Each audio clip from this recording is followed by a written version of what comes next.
So many women pour hours into figuring out how to stay on a man's mind. But here's the truth. 3 well-chosen words can make him think about you on repeat. And no, I don't mean the obvious. I love you. I mean words that quietly get under his skin. Words that trigger the part of his brain that keeps looping you like his favorite track. Here's the secret. Men don't fixate on looks or perfection.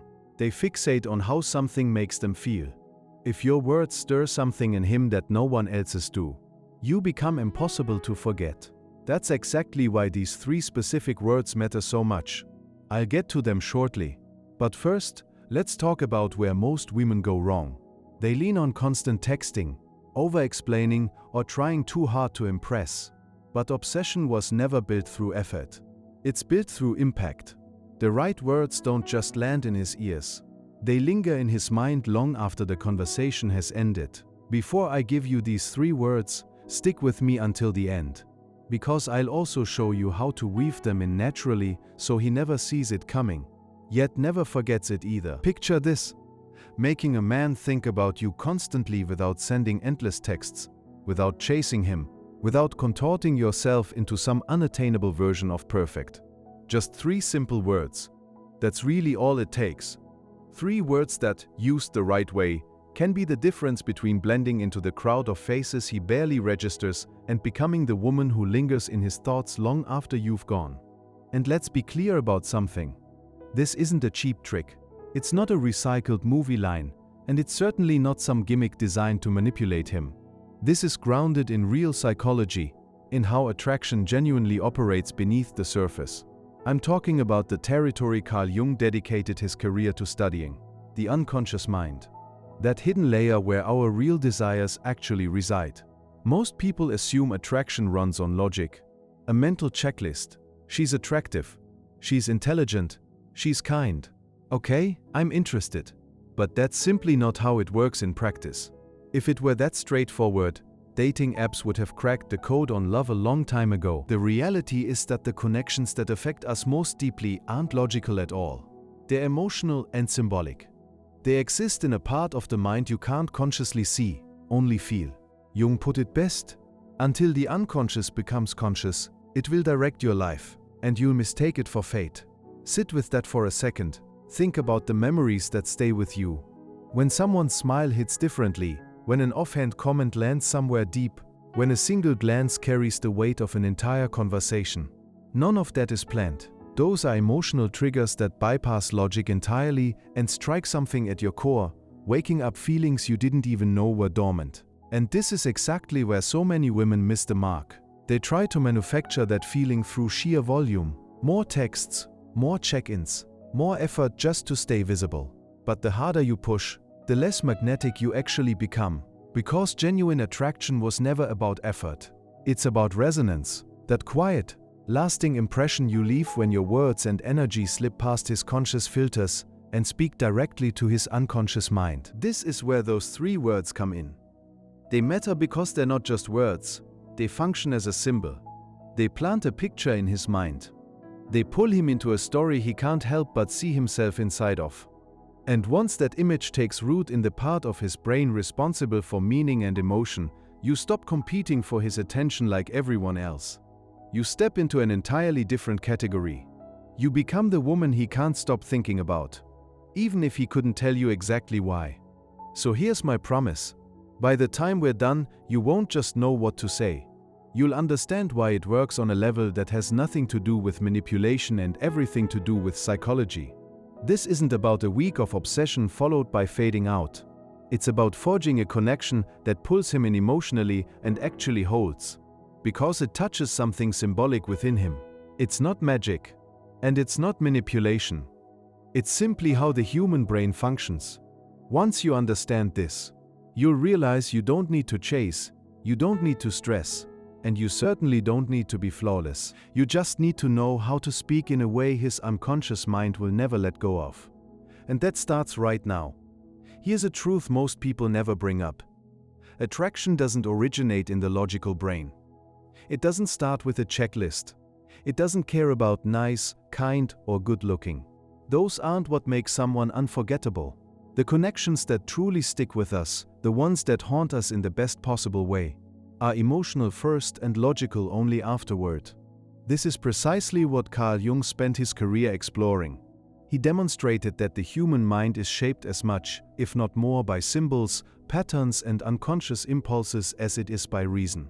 We like to think we're making calculated, rational decisions, but in reality, the unconscious gets there first. That's why he said the unconscious will steer your life until you make it conscious. Otherwise, you'll simply call it fate. In plain terms, until you understand what's really driving things beneath the surface, you'll assume connections just happen.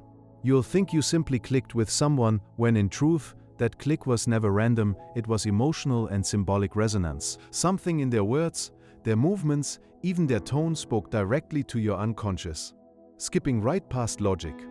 And this is where most women unknowingly sabotage their own spark. Why?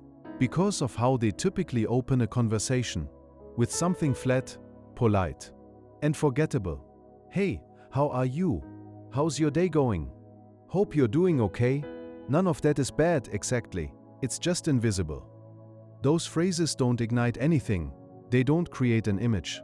They don't cut through the clutter of his day. And if nothing you say stirs an emotional response, there's simply nothing for his brain to latch onto. No hook, no replay later. Think about it this way. The mind doesn't archive words. It archives feelings. You probably can't recall the exact sentence someone said to you years ago, but you remember exactly how it made you feel. That's emotional anchoring. Without it, even a pleasant exchange dissolves into the same dull blur as every other forgettable conversation. And here's the real catch. The unconscious doesn't respond to flawless grammar, airtight logic, or safe small talk. It responds to symbols, imagery, and suggestion. That's why a single line delivered with the right energy can outlast 20 polite, forgettable texts. Jung understood that what moves us most often slips right past the rational mind entirely. When you tap into that, when your words carry even a subtle spark, you bypass his mental filter completely. He's no longer replying out of politeness. He's replying because something in what you said touched an emotional thread he didn't even know existed. So if your goal is to leave a lasting impression, you have to stop opening with empty, emotionless lines. Next time you're messaging someone you're interested in, ask yourself, does this create a picture, spark curiosity, or stir a feeling? Or is it just filler? Because filler disappears. Emotion gets remembered, and the moment you understand that attraction is built in the unconscious, not in polite small talk, you stop chasing perfection and start chasing resonance.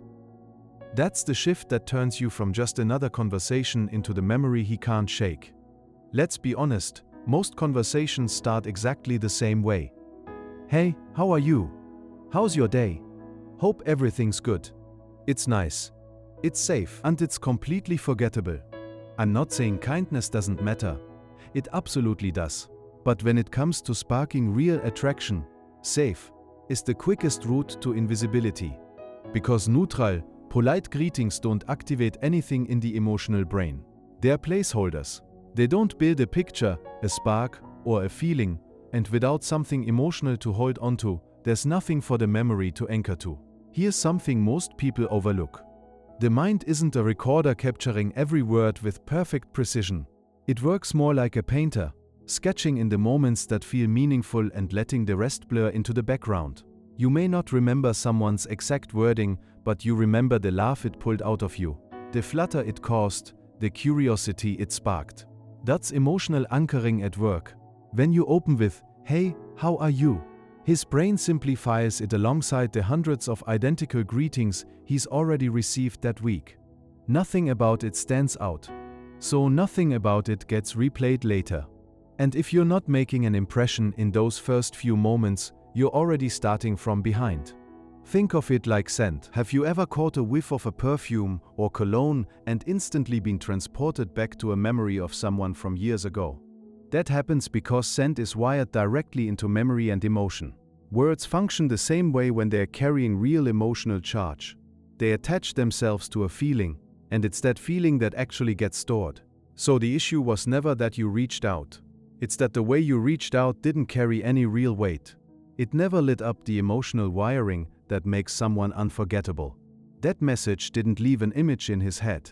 It didn't give him a moment he could actually sink into and feel. And here's where things get interesting. Psychologically speaking, our brains are hardwired to lock onto anything new. The moment a pattern breaks, the moment something interrupts the usual rhythm of the day, the mind flags it as significant.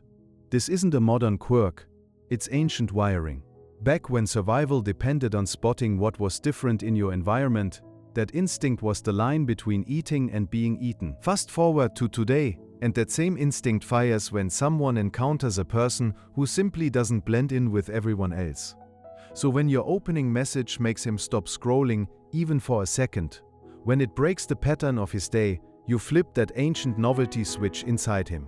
And if your words don't just interrupt his routine but also spark curiosity or stir something emotional, you've done more than get noticed. You've built a second layer, a kind of mental anchor. Now he's not simply aware of you in that instant. His mind has quietly filed you under, worth revisiting. But there's a catch worth understanding. Novelty on its own, without any emotional charge behind it, is just a clever or quirky one-liner. It might earn a quick smile, but it fades just as fast. To really land, you need both elements working together. Something that surprises him, paired with something that actually makes him feel. Emotion is what makes novelty stick instead of slide right past him. This is exactly why there's such a massive difference between a flat, "How's it going?" and a message that's playful, charged, or paints a picture. One disappears into the noise. The other quietly moves in and sets up residence in his memory. And once you start occupying real emotional space in someone's mind, everything about the dynamic shifts. Now here's a trap that catches so many women off guard without them even realizing it. You start blending into the same crowd of messages sitting in his inbox. The same generic greetings, the same predictable questions, the same safe, forgettable rhythm. And the moment you blend in, you effectively disappear. It's not that he's turned off by you specifically, it's that nothing in your words gives him a reason to remember the exchange. You become part of the background noise of his day, instead of the one tune that keeps replaying in his head. And because some part of you senses you're fading into the background, the instinct kicks in to compensate. You write longer messages. You throw in extra emojis. You hand out compliments generously. You keep firing off question after question just to keep the conversation from going quiet. But here's the uncomfortable truth. None of that draws him in closer. It actually pushes him further away. Why does this happen? Because attraction doesn't respond well to pressure. It responds to space. That subtle tension of wanting to learn more, of not having every answer laid out immediately, is exactly what keeps someone engaged. The moment you flood him with attention and effort, that tension collapses. Instead of feeling pulled toward you, he starts to feel a little smothered by the exchange. What could have felt light and fun starts feeling more like an obligation. There's another layer to this too. Overdoing it flips the entire emotional dynamic. Instead of him wondering, "How do I earn her interest?" he starts to feel like he's already been handed the win without doing anything for it. And we're simply wired, as humans, to place more value on things we've had to work for, than things that were just given to us freely. When something feels too easy to obtain, the mind, often without us even realizing it, starts to discount its worth. Nonstop questioning is one of the quickest ways to burn through intrigue. It turns a conversation into something that feels more like an interview than a connection. To be clear, questions themselves aren't the problem. Asked at the right moment, they can be genuinely powerful. But when you're firing them off rapid fire just to avoid dead air, what you're really communicating is that you're more focused on filling silence than building something real. Here's the core truth in all of this. Attraction was never about volume. It's not about how much you type or how many messages you send. It's about the quality of the moments you're able to create. Your job isn't to fill every gap in the conversation or prove your interest through sheer effort. Your job is to plant small sparks. Flashes of novelty, curiosity, and feeling that stand out sharply against the dull backdrop of his everyday routine. Picture it this way: if every other woman texting him is handing over a bucket of water, you want to be the one holding a lit match instead. A match changes the entire atmosphere in an instant. It carries heat, energy, a bit of mystery. It makes him stop, pay attention, and start wondering what happens next. That's the real difference between fading into background static and becoming something closer to music. Carl Jung wrote extensively about the pull of symbols and emotional depth. When your words hint at possibility, when they conjure even a faint image in someone's mind, you're doing more than just making conversation. You're speaking directly to the unconscious. And that's precisely where real, lasting attraction takes root. So rather than chasing his attention through more words, more praise, or more effort, try the opposite. Pull back. Leave room. Let your presence and the way you choose your words do the heavy lifting instead.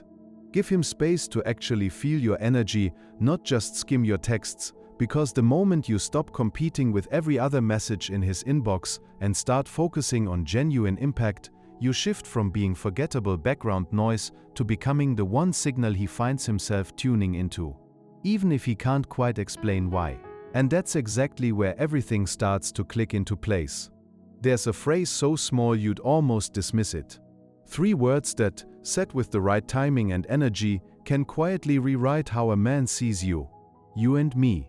Your first thought might be, that's the whole trick, but the power isn't in the length of the phrase. It's in what it implies. You and me doesn't just point to 2 separate people. It fuses them in the listener's mind, dropping in a picture where the 2 of you are already paired, already inside the same story. Carl Jung pointed out that the unconscious doesn't think in lists or logic. It thinks in symbols.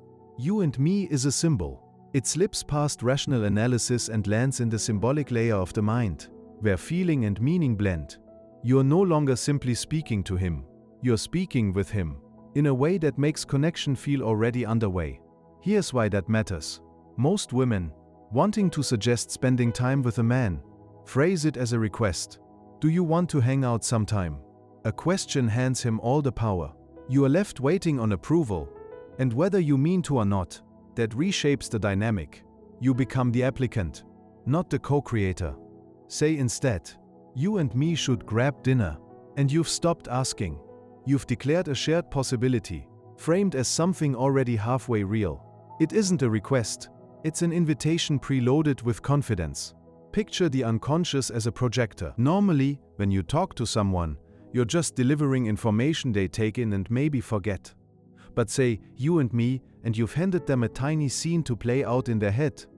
The 2 of you laughing over a meal, sharing something real. That flash of imagery is the emotional hook. And here's the quiet brilliance of it. There's no pressure. You're not cornering him with, we need to be together. You're offering something light and easy to say yes to. And it still builds a real emotional thread. You're suggesting, not insisting, which is exactly why it sparks curiosity instead of resistance. Desire rarely needs a grand gesture. Often it just needs a small opening, a possibility his mind can wander into on its own. The beauty of you and me is how flexible it is. Attach it to an activity.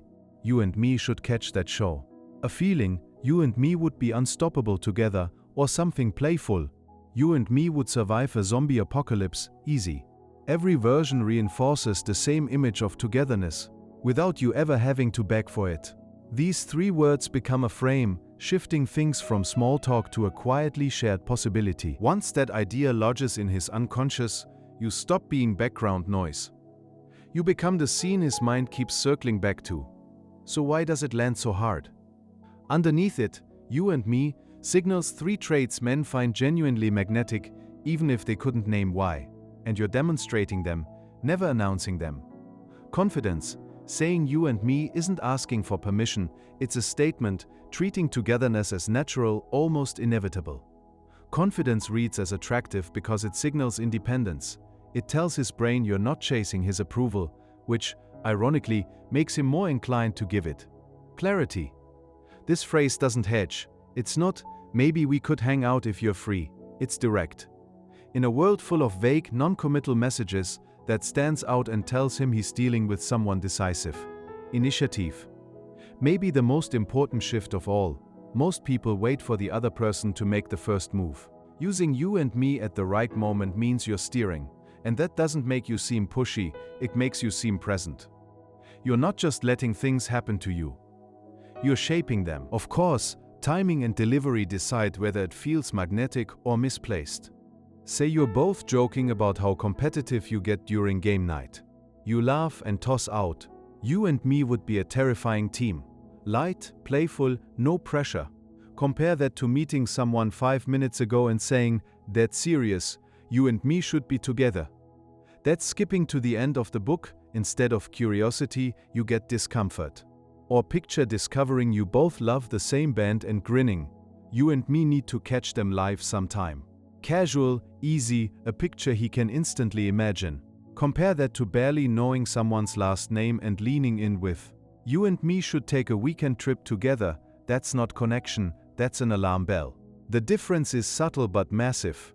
Used well, it's an open door, inviting him to imagine at his own pace. Used carelessly, it's a shove, demanding he step through before he's ready. In Jungian terms, it works when it functions purely as a symbol, quietly awakening the idea of partnership without spelling out every detail. The unconscious doesn't need a blueprint, it just needs a seed. So hold onto 3 things: confidence, clarity, initiative. Deliver it like you're letting him in on a small secret, not handing him a contract. That's the difference between 3 throwaway words and a line that replays in his mind long after the conversation ends. This phrase isn't something to toss out randomly, like loose change. It's a spark, and sparks only matter if there's something ready to catch. 2 instincts make the difference between landing perfectly and falling flat. Timing is everything. "You and me" only works once there's already some spark of connection in the room. Not fireworks, just natural rapport. A shared laugh, a moment where you're clearly in sync. Say it too early, and it reads as random at best, unsettling at worst. But discover you both love the same obscure film. And that's your opening. You and me could quote that whole movie start to finish. Seed planted. Tone carries the whole thing. You could say the most magnetic phrase ever written, but if your voice wavers or your energy silently begs for approval, none of it lands.